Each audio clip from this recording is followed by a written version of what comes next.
Cyber నేరగాళ్లు రెచ్చిపోతున్నారు. ప్రభుత్వ పథకాలు, డిజిటల్ అరెస్టుల పేరిట అకౌంట్లు ఖాళీ చేస్తున్న కేటుగాళ్లు తాజాగా బెజవాడ దుర్గమ్మ పేరు చెప్పి మోసాలకు పాల్పడుతున్నారు. విజయవాడ ఇంద్రకీలాద్రి దుర్గమ్మ ఆలయం నుంచి ఫోన్లు చేసినట్లుగా భక్తులు నమ్మించి అకౌంట్లు ఖాళీ చేస్తున్నారు.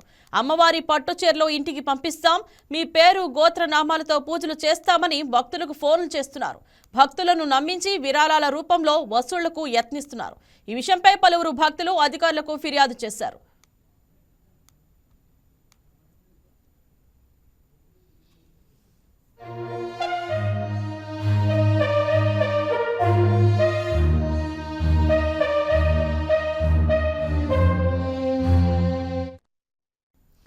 ఆలయం పేరుతో ఎవరు ఫోన్లు చేసినా విరాళాలు, డబ్బులు అడగరని, ఇలాంటివి నమ్మి మోసపోవద్దని ఈవో సీనా నాయక్ తెలిపారు. దేవస్థానం పేరుతో భక్తులను బురిడి కొట్టించేందుకు ఇలాంటి ప్రయత్నాలు జరుగుతున్నాయన్నారు.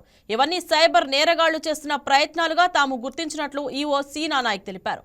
దేవస్థానం వెబ్సైట్లో మాత్రమే దర్శనం, ఆర్జిత సేవల టికెట్లు బుక్ చేసుకునే అవకాశాన్ని కల్పిస్తున్నట్లు ఈవో సీనా నాయక్ తెలిపారు.